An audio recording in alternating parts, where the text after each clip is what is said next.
Hey guys, this is Drakmyth, and welcome to my Corridor 7 Post-Mortem. Just a couple reminders before we get this thing started. Each category that I consider gets rated out of 10 points. These points are fairly arbitrary, and if I were to give the same review again tomorrow, the scores might change by a point or two. Also, although it doesn't really apply to this game, I do want to throw out a spoiler warning. I'm assuming that you're watching this after having watched through the Let's Play and that you already know what's coming.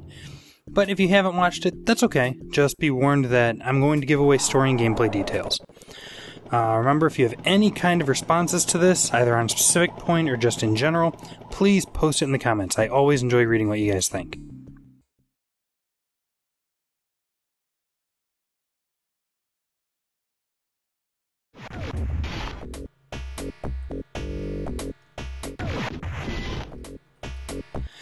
I absolutely love the music in this game. Most of the songs are pretty catchy, and they have an interesting effect in that they keep you motivated while simultaneously making you feel like you don't stand a chance. This is a big trait that most early shooters had. A single person going up against hordes and hordes of bad guys would typically seem to be a lesson in futility, but the music and sound effects go a long way toward making you feel like you can punch right through all of them. The sound effects are also surprisingly well done. Brighten it up.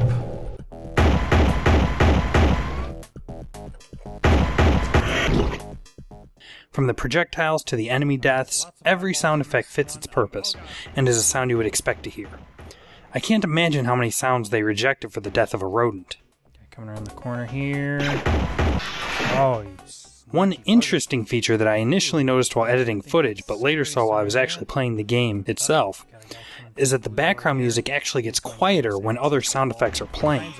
Now, I suspect this was due to a technical limitation, but I actually like the effect because it makes the sound effects stand out more and feel punchier. It certainly makes the first encounter with a Juggernaut more intimidating. No! You need to come down here. Oh, he sounds big. He is big. The only real issue I had with the audio was that the fall-off distance and dampening effects were pretty hit or miss. Sometimes aliens would be rather loud when they were still a ways off, or you wouldn't be able to hear them at all until they were right on top of you. We know how to deal with Juggernauts. There we go. Come on down, buddy. This didn't really have much of an effect on the gameplay, but it was a little jarring when it did happen. I give the audio a 7 out of 10.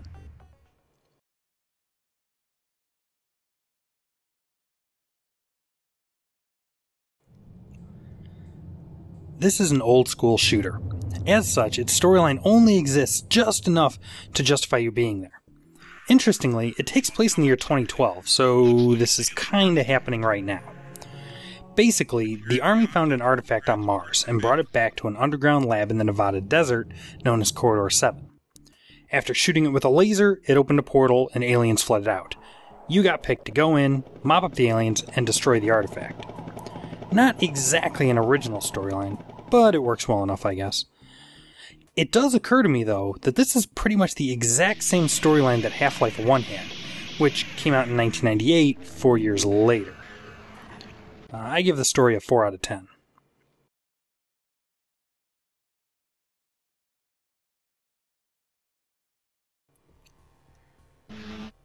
Now, I'm going to be a little generous with this one. By today's standards, this game looks pretty terrible.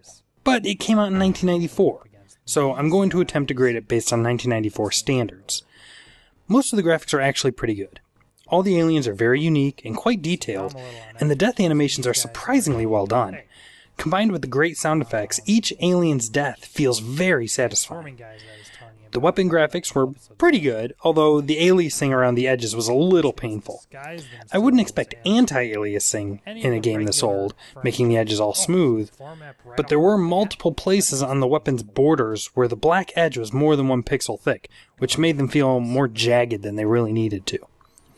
The wall graphics were also very well done, with one notable exception.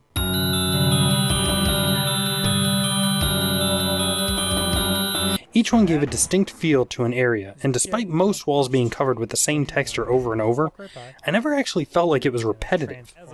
The textures of the various interactive walls were also great. Each one was easily distinguishable, and to some degree even drew the player into trying to activate it. One major improvement the graphics got over Wolf 3D was the inclusion of animated walls. They were only using simple palette cycling, so the animations were not complex, but they did give a great illusion of lights blinking on control panels or the laser grid effect on the security center door. I was going to give the graphics an 8 out of 10, but I decided to dock a point because of... I give the graphics a 7 out of 10.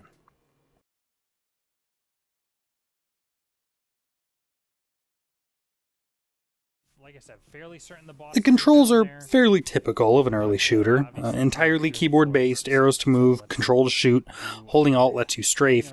The only real issue I had with the controls was that tab toggled the minimap and enter switched the visor mode. That would have been fine, except that I was holding Alt to strafe. So on multiple occasions I either Alt tabbed out or hit Alt enter, which toggled full screen mode. These, of course, messed up my recording. I can't really fault the game for this, though, because the game was meant to be run under DOS, in which neither of those key combinations does anything. I mostly blame DOSBox for not implementing an option to disable those keystrokes, but oh well. I give the controls a 9 out of 10.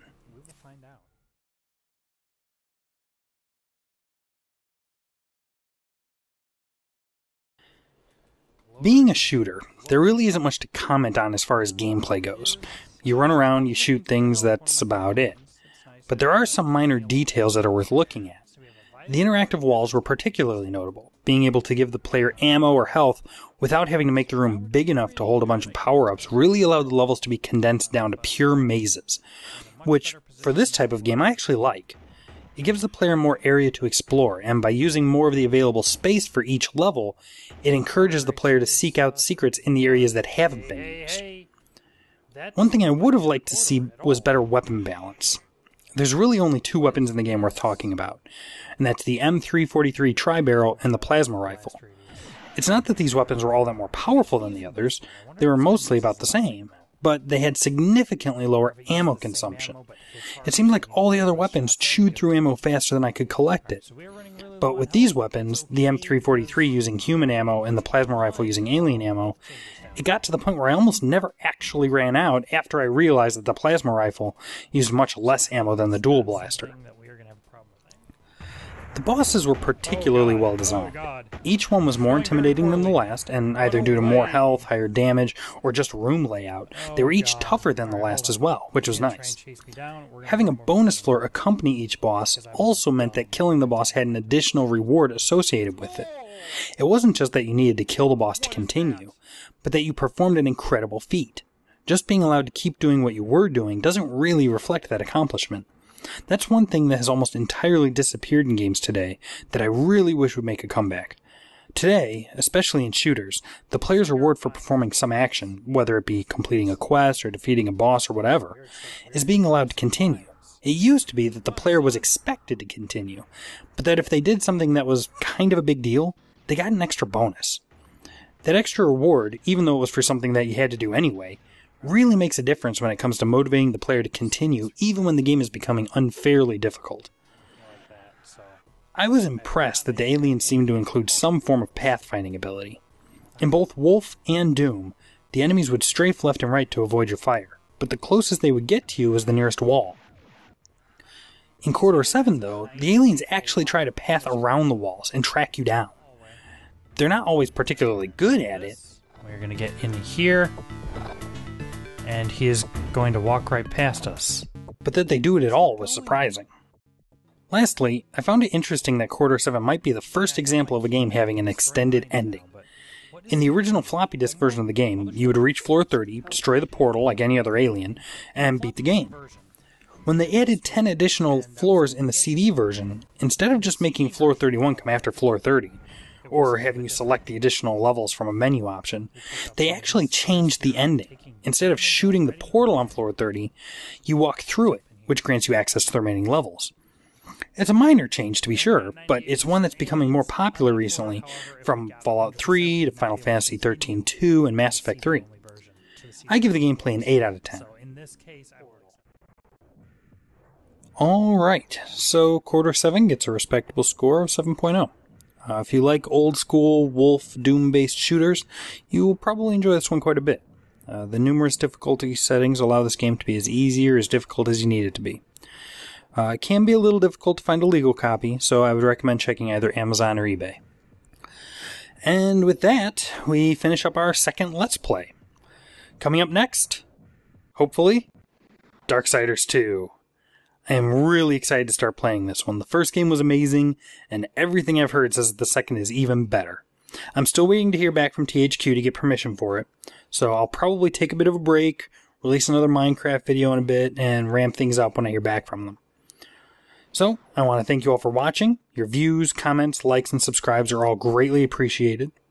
To stay up to date, make sure you follow me on Twitter or Facebook. The links are in the description box and on the screen right now. Again, I want to thank you all for watching, and I'll see you next time.